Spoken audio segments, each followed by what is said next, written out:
नमस्कार, मेरा नाम प्रशांत है और आप देख रहे हैं ATV news India. Badshah, yo yo Honey Singh, Divine, hip hop के कल्चर में हमें एक ऐसे आर्टिस्ट मिले हैं आज जो कि क्लासिकल सिंगिंग में इन्वॉल्व है। खुद को सिंगर ना बताकर वो बोलती हैं कि मैं और भी बहुत सारी चीज़ों में एंगेज रहती हूँ, तो मुझे कृपया करके फुल टाइम सिंगर ना बोलें।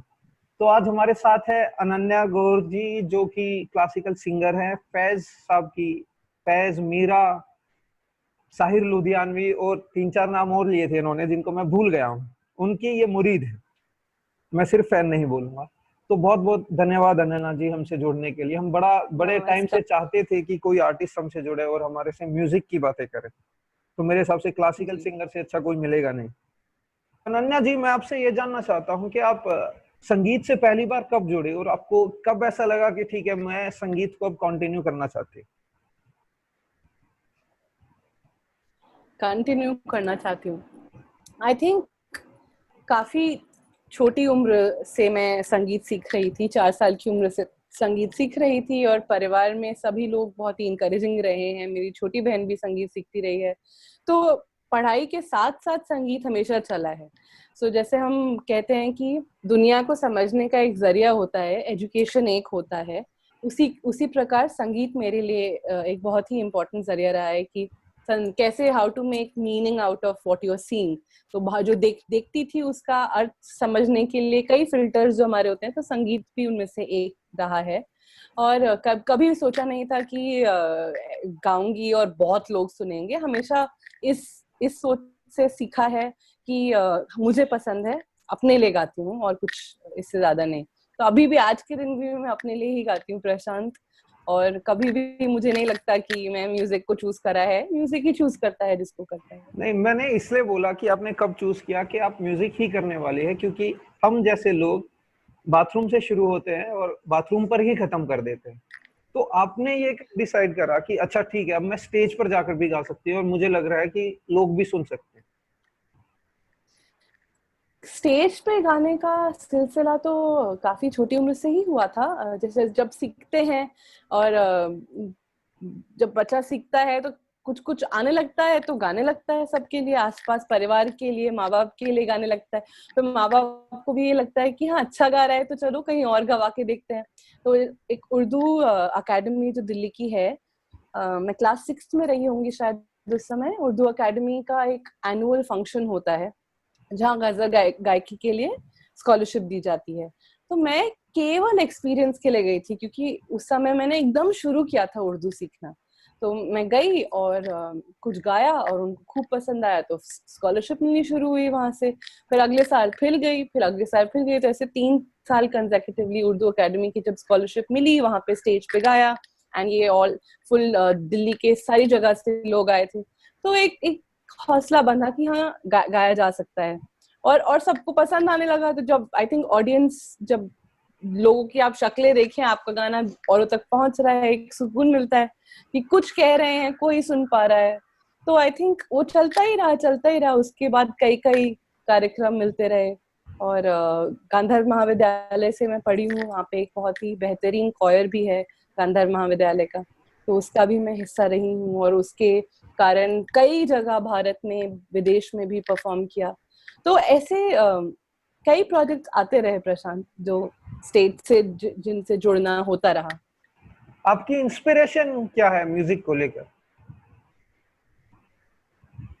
इंस्पिरेशन म्यूजिक को लेकर रही है, ये जो भाव रहते हैं लोगों से, कई चीजें शब्दों में नहीं बयां की जा सकती, तो संगीत के जरिए की जा सकती है। केवल एक आलाप, एक राग में अगर गाया जाए, उसके पास कैपेसिटी होती है लोगों तक कई कई इमोशंस पहुंचाने की।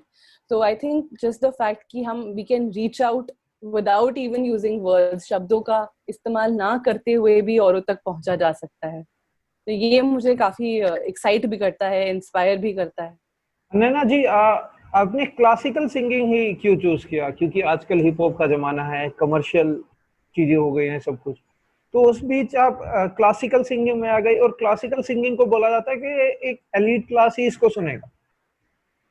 हिप हॉप कोई भी सुन सकता है, पर क्लासिकल सिंगिंग की रीच कम लोगों तक है, जैसा कि आपने बताया राग और आलाप ये लोग सब नहीं समझते, तो आपने क्लासिकल सिंगिंग क्यों चुना?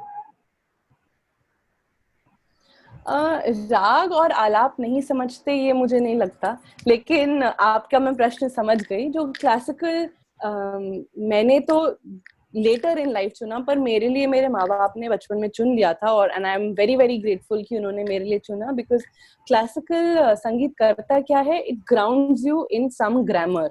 तो एक कोई ना कोई व्याकरण जरूरी है। अगर मेरा परिवार फोक सिंगर्स का होता तो मुझे शायद वो अपने परिवार से ही मिल जाता, आपके या परिवार अगर में मेरा आपके परिवार वाले क्या करते हैं? मेरे माता पिता दोनों ही इन्वायरमेंटलिस्ट्स हैं, तो और सिंगिंग बैकग्राउंड नानी नहीं था उनका? नहीं, सिंगिंग बैकग्राउंड नहीं था, जी। लेकिन सब संगीत से जुड़े रहे हैं। एज एज एन ऑडियंस मेरी नानी लिखती हैं, आज भी लिखती हैं, पर नानी भी लिखती थी, आजादी के समय लिखती थी। तो केवल गायन ना करते हुए जैसे थिएटर, लेखन, इन सब से जुड़े रहे हैं, संगीत से जुड़े रहे हैं, ऑडियंस रहे हैं, बहुत बढ़िया ऑडियंस, श्रोता रहे हैं। तो वो रहना भी जरूरी है मुझे लगता है।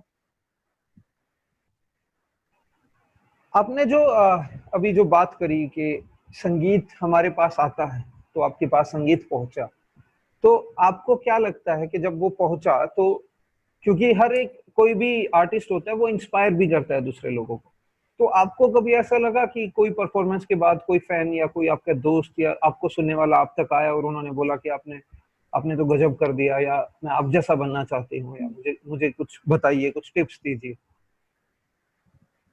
जी बिल्कुल, ऐसा इनफैक्ट काफी यंग एज से होने लगा। तो तब पहले शुरू शुरू में तो शर्म आती थी, क्योंकि आदत नहीं है कि कोई तारीफ कर दे और एकदम बिना कुछ सोचे समझे तारीफ ले ली जाए, ये होता नहीं था। अब मैं प्रैक्टिस कर रही हूँ तारीफ बेहतर लेने की भी।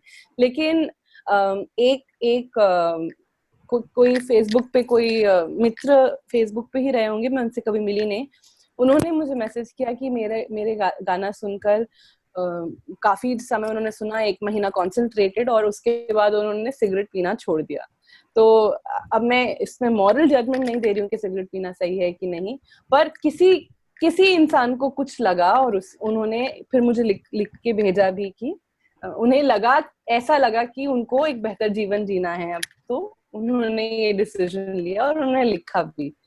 ऐसे ही एक दो बार और भी हुआ है, जब कई बुजुर्ग लोग रोने लगे गाना सुन के, और फिर खूब आशीर्वाद दिया, खूब प्यार दिया, उनको छुई, कुछ कुछ बातें छुई परफॉर्मेंस की, तो उन्होंने भी बोला कि हाँ सादगी से गाया है, हमको पसंद आया ऐसा। तो ऐसे बहुत अच्छा लगता है।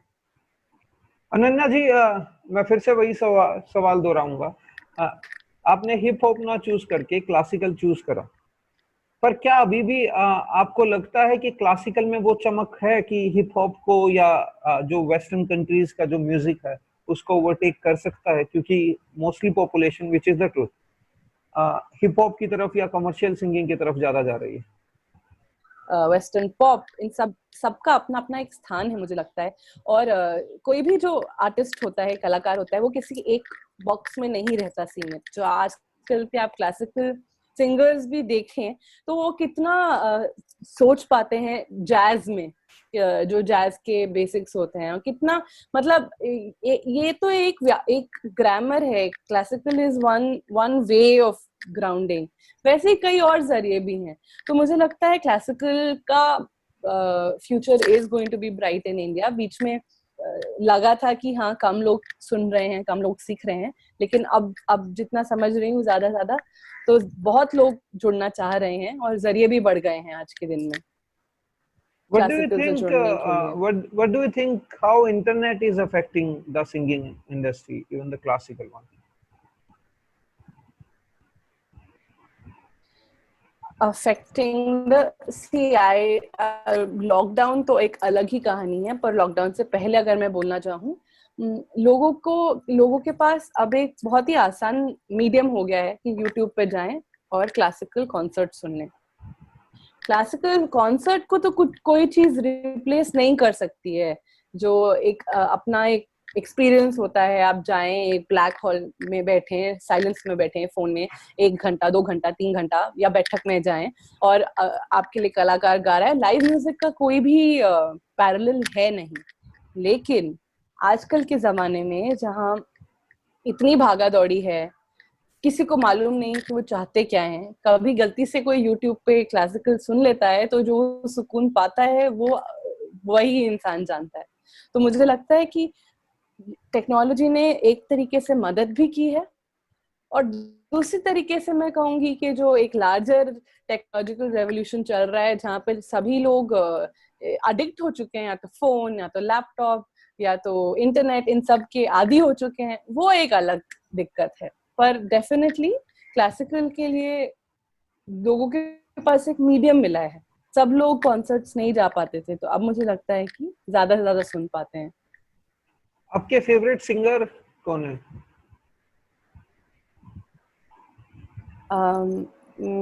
एक नहीं, आप कुमार दो तीन गंधर्व, नाम भी ले पंडित सकते हैं। कुमार गंधर्व। पंडित कुमार गंधर्व जी तो सबसे ज्यादा उनको मैंने सुना भी है, और इंस्पिरेशन भी रही है कुमार गंधर्व जी की। उनके शिष्य पंडित मधु मुदगल वो मेरे गुरु भी रहे हैं। उनका गायन भी मुझे बहुत बहुत बहुत प्रिय है। इसके अलावा किशोरी अमोनकर हैं, नीला भागवत हैं, कलापिनी कोमकाली हैं, भुवनेश कोमकाली हैं। ये सब लोग हैं जिनको मैं सुन के बड़ी भी हुई हूँ उनके साथ। तो ये कलाकार हैं कुछ जो मुझे बहुत पसंद है गायकों में। आप कोई ऐसे कॉन्सर्ट में गए हो और आपको सुनकर ये लगा होगा कि अच्छा ठीक है कि आज तो गजब ही कुछ सुन लिया मैंने, आज तो वाह वाह हो गया, मतलब ऐसा कोई कॉन्सर्ट आपको याद है? लाइव कॉन्सर्ट में आप कभी गए हो और किस सिंगर का है वो? जी, नेहरू पार्क में स्पिकमा के द्वारा आयोजित एक किशोरी अमोनकर का कार्यक्रम रहा है।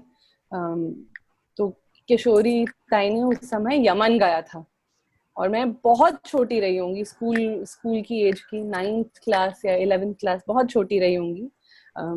तो वो कॉन्सर्ट एक तो एक जहन में आता है कि जब उन्होंने, बारिश भी बीच में शुरू हो गई, ऑडियंस में कोई उठ के नहीं गया, सब बैठे रहे वहीं।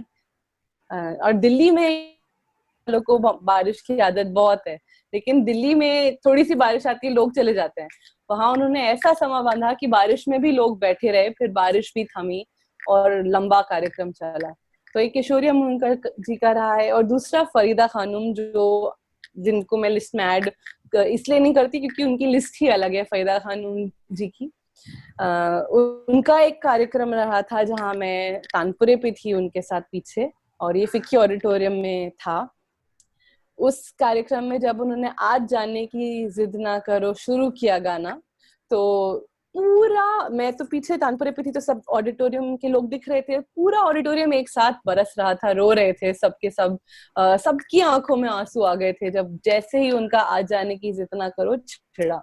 तो ये एक मोमेंट है जो मैं कभी अनन्या नहीं जी, भूल सकती। ऐसा क्या है उस गाने में? क्योंकि फरीदा खानम जी का जो कॉक स्टूडियो पर भी उसके बाद में आया, आज जाने की जिद ना करो, ऐसा आपको क्या लगता है कि उस नज्म में ऐसा क्या है कि लोग इतने कनेक्ट हो जाते हैं, अगर आपकी निजी राय ली जाए तो? निजी राय ली जाए तो एक तो कलेक्टिव नॉस्टैल्जिया भी है उस गजल के साथ कि आज जाने की जिद ना करो। अब एक तो जो उनका थ्रो है, उनका जो आवाज थ्रो करने का तरीका है, आज जाने की जिद ना करो का, और लिरिक्स तो हैं ही बेहतरीन, बहुत ही बहुत सुंदर लिखे हैं। तो मुझे लगता है शायद कलेक्टिव नॉस्टैल्जिया होगा। इट्स अ ब्यूटीफुल कॉम्पोजिशन, राग यमन बेस्ड है। जी, आपने ग्रेजुएशन हिंदू कॉलेज से किया, फिर आप मास्टर्स करने मुंबई चले गए, टेस्ट चले गए, और अब मुंबई रहते, माफ कीजिएगा। तो आपको क्या जी, लगता है कि दिल्ली और मुंबई में कितना अंतर है अगर हम कल्चरल इंडस्ट्री के बारे में बात करेंगे तो? हम्म, देखिए, मैं एक महिला के तौर पे बात करती हूँ पहले तो। जी जी, वो ये है ये बहुत जरूरी है। बम्बई कि बम्बई 24 घंटे चलता है। अब चलती शायद दिल्ली भी होगी, लेकिन वो सबके लिए चलती है कि नहीं चलती है मुझे मालूम नहीं।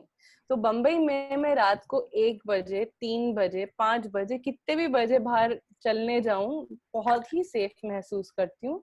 और अगर अखबार भी आप पढ़ें तो दिल्ली और मुंबई में सेफ्टी पर्सपेक्टिव से, स्पेशली फॉर वुमेन, खुद ब खुद समझ आ जाता है कि क्या रियलिटी है कि नहीं। तो सबसे बड़ा मेरा जो, क्योंकि काम मेरा काफी रिसर्च के लिए कितने भी बजे समय बाहर जाना पड़ जाता है एज अ फिल्म मेकर, रात को शूट करना है, तो मेरे लिए बम्बई मुझे उस हिसाब से बहुत बेहतर लगता है दिल्ली से। अब दिल्ली की खासियत अपनी अलग है। अगर हम ओपन स्पेसेस की बात करें, पार्क्स की बात करें, गार्डन्स की बात करें, तो वो बम्बई में नहीं है। बम्बई में कमी है स्पेस की। तो अपनी अपनी दोनों की खूबियां हैं। आजकल मुझे बम्बई भा रहा है तो मैं बम्बई में हूँ, पर अभी क्वारंटाइन के समय में, घर पे रहने के समय में, दिल्ली भी वही और बम्बई भी वही, सारे शहर वही। नहीं, अगर अपॉर्चुनिटीज की बात करें तो आपको क्या लगता है कि दिल्ली में ज्यादा अपॉर्चुनिटीज हैं या मुंबई में ज्यादा अपॉर्चुनिटीज हैं? दोनों जगह ही हैं। मैंने कभी भी सोचा नहीं कि मैं उनको वे करूं, क्योंकि दोनों जगह अपनी अलग अलग प्रकार की अपॉर्चुनिटीज हैं। दिल्ली में कई प्रोजेक्ट्स मैंने किए हैं, जब मैं बम्बई से दिल्ली आई हूँ, जो सरकार के साथ किए हैं। तो सेंट्रल गवर्नमेंट क्योंकि वहाँ है, and if you want to engage and have to engage काम के लिए उनके साथ, तो दिल्ली ही रहना पड़ता है। अगर राज्य सरकारों के साथ काम करना है तो राज्य में आना पड़ता है। तो अलग अलग फिर अटक गया। अभी आपका विजन क्या है कि आगे आने वाले, क्योंकि हर एक, कोई भी खिलाड़ी भी होता है या कोई आर्टिस्ट होता है या कोई भी होता है, तो उनका एक विजन होता है। तो आपको क्या लगता है कि अभी आपका विजन क्या है? कलाकार के तौर पे तो मेरा विजन यही रहा है कि लोगों के साथ जुड़ी रहूं जितना भी हो सके। गायन आइसोलेशन में तो होता नहीं है। या लॉकडाउन तो के कहीं से ओके, तो उसका कुछ लॉकडाउन के इंस्पिरेशन। समय पर आप लोगों से कैसे जुड़ रहे हैं?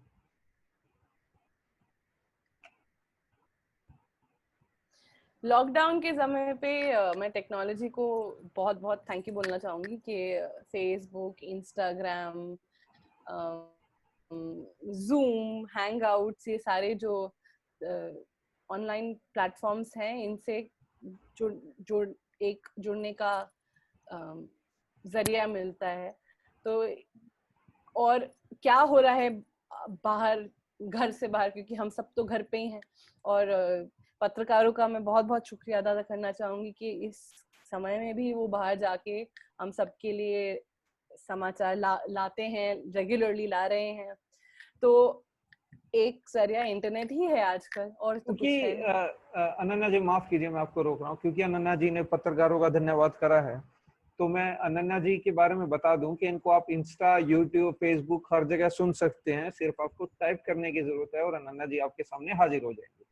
ये मैं इसलिए कह रहा हूँ क्योंकि अरे शुक्रिया। पिछले 1.5 हफ्ते से मैं अनन्या जी को अप्रोच कर रहा था कि मैम आप बता दीजिए, मुझे आपका इंटरव्यू करना है। तो हमारी अनन्या साहिबा बोली कि अच्छा, आज मेरा इसके साथ इंटरव्यू, आज मेरा इसके साथ इंटरव्यू, आज उसके साथ लाइव है। तो मुझे करीब करीब 1.5 हफ्ता लग गया इनको इनका आज इंटरव्यू लेने में। तो इसीलिए मैं बता रहा हूँ कि अगर आपको अनन्या जी के गाने सुनने हो, क्योंकि हम गाने, मैं प्रेफर नहीं करता कि पत्रकार को गाने सुनने चाहिए, कि खासकर न्यूज चैनल पे, तो उनको यूट्यूब पर आप सुन सकते हैं, आप इनको इंस्टा पे भी सुन सकते हैं, इनके लाइव सेशंस भी आप अटेंड कर सकते हो। तो अनन्या जी, अब मुझे ये बताइए, मेरा आखिरी सवाल होगा कि आपको क्या लगता है कि क्लासिकल इंडस्ट्री या आप खुद, आपको क्या लगता है कि आप एक जागरूकता भी फैलाने का आप लोग काम करते हैं? कोई भी आर्टिस्ट होता है या कोई भी आम इंसान होता है, वो लोगों को जागरूक भी करता है। तो आपको क्या लगता है कि आने वाली पीढ़ी को क्लासिकल सिंगिंग के लिए अभी और क्या क्या सीखने की जरूरत है, या किससे शुरुआत करनी चाहिए? आपका ये बहुत ही इम्पोर्टेंट प्रश्न है। थैंक यू, ये पूछने के लिए भी थैंक यू। तो अगर आप टीएम कृष्णा का संगीत सुने, टीएम कृष्णा एक कर्नाटिक क्लासिकल वोकलिस्ट हैं, बहुत ही बढ़िया गाते हैं। उन्होंने क्लासिकल संगीत को बस्तियों तक भी पहुंचाया है। एक ट्रांसजेंडर कम्युनिटी के साथ भी उन्होंने कॉन्सर्ट किया है। आई एम सेइंग कि नए नए जरिए ढूंढे ढूंढने की हमेशा चेष्टा रहती है कि हम जाएं और संगीत को ऐसी जगह भी पहुंचाएं जहां अभी तक बंद थे, जहां पे उनके लिए दरवाजे। तो क्लासिकल संगीत समझने के लिए किसी को कुछ पढ़ने की जरूरत नहीं है। क्लासिकल संगीत को भी जरूरत है कि वो सब तक पहुंचे, और क्लासिकल संगीत सुनने वालों को भी ये का भी ये कर्तव्य बनता है कि वो आर्ट, उस एक पर्टिकुलर जो कला है उसकी कद्र करें। तो अब जैसे टी.एम. कृष्णा का संगीत है और वो गाते हैं यदि अल्लाह तेरो नाम, ईश्वर तेरो नाम, तो इसमें किसी को कुछ सीखने की जरूरत नहीं है, वो संगीत अपने आप में ही बता देता है। क्योंकि कितने सेक्युलर सिंक्रेटिक ट्रेडिशंस भी रहे हैं और आज भी गाए जाते हैं भारत में, जो सबसे जुड़े हुए हैं, सबसे ही निकले हैं और सब तक ही पहुंचे हैं। तो इसमें क्लासिकल केवल एक ग्रामर है। मैं फिर से बता रही हूँ कि क्लासिकल म्यूजिक को हम कई बार ऐसे गलती करते हैं कि उठा के पेडेस्टल पे रख देते हैं। पेडेस्टल की जरूरत इसलिए नहीं है क्योंकि वो हमारा हमेशा से ही बेस रहा है। आप अगर फिल्मी संगीत भी देखें पुराने 1950s 40s 60s का, तो कितने ही गाने जो हम सबके आज जहन में बैठे हुए हैं वो क्लासिकल संगीत की ही देन है, उसी से निकले हैं।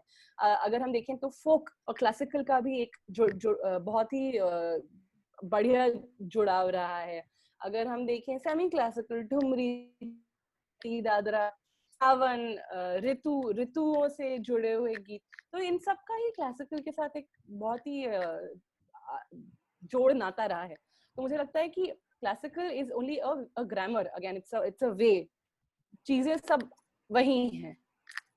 अनन्या जी, एक सवाल और मेरे इसीलिए जहन में आ गया है कि जैसे मैं एक आम इंसान हूँ, मुझे संगीत की भी नॉलेज नहीं है, पर मैं क्लासिकल संगीत सीखना चाहता हूँ, तो सबसे पहला जो बेबी स्टेप होगा वो क्या होगा और कहाँ से शुरुआत करनी पड़ेगी? जैसे कि आपने पंडित कृष्णा जी का नाम लिया, और कुछ कहीं से शुरुआत कर सके हम लोग? सबसे पहले आप, मुझे लगता है किसी भी संगीत प्रेमी को थोड़ा सुनना चाहिए। आप अलग अलग कलाकारों का गायन सुनिए, क्योंकि सबकी अपनी खूबियां होती हैं, सबका अपना एक नजरिया होता है। तो गायकों को सुनिए। किसी किसी की गायकी अगर आपके दिल को छुई और पसंद आई कि हमको इस प्रकार का गायन पसंद है, तो या तो उन गायक से पूछें या उन गायकों के शिष्यों से पूछें जो सिखा रहे हैं। क्योंकि ये ऑनलाइन का जमाना जो है, इसमें मुझे तो हमेशा लगता है कि गायन ऑनलाइन से ज्यादा बेहतर, जो रियलिटी में आप गुरु से जाके सीख सकते हैं, उससे बेहतर कुछ है नहीं। पर क्योंकि आजकल समय ऐसा है कि और हम सबको एडजस्ट करना पड़ रहा है, तो इसमें ऑनलाइन मदद कर देता है। तो मुझे बस केवल यही कहना है कि मैं जो अपने दर्शकों की मदद कर देता हूं कि अगर किसी को अपना गुरु बनाना है तो अनन्या जी को अपना गुरु बना सकते हैं। ये फेसबुक, इंस्टा पर अवेलेबल रहेंगी। How sweet Prashant, please thank इनको यू अप्रोच कीजिए। और ये मैं बड़े प्रशांत जी, ही शुक्रिया। सीरियसली आपको बोल रहा हूँ कि क्योंकि हर एक चेले को एक गुरु की जरूरत होती है, जैसे अनन्या जी का भी एक गुरु रहा है, तो आपको भी गुरु की जरूरत पड़ेगी। तो अनन्या जी, गुरु है मेरे। बहुत बहुत हाँ धन्यवाद, आप हमसे जुड़े, आपने बहुत सारे हमारे सवालों के जवाब दिए, आपने अपना समय निकाला, उसके लिए बहुत बहुत धन्यवाद आपका। प्रशांत जी, आपका, आपके सभी श्रोताओं का भी बहुत धन्यवाद ये कार्यक्रम देखने के लिए, सुनने के लिए। और मैं चाहूंगी कि आप और कलाकारों को भी लाएं और कला भी अपने चैनल पे और आगे बढ़ाएं। बहुत बहुत धन्यवाद आपका।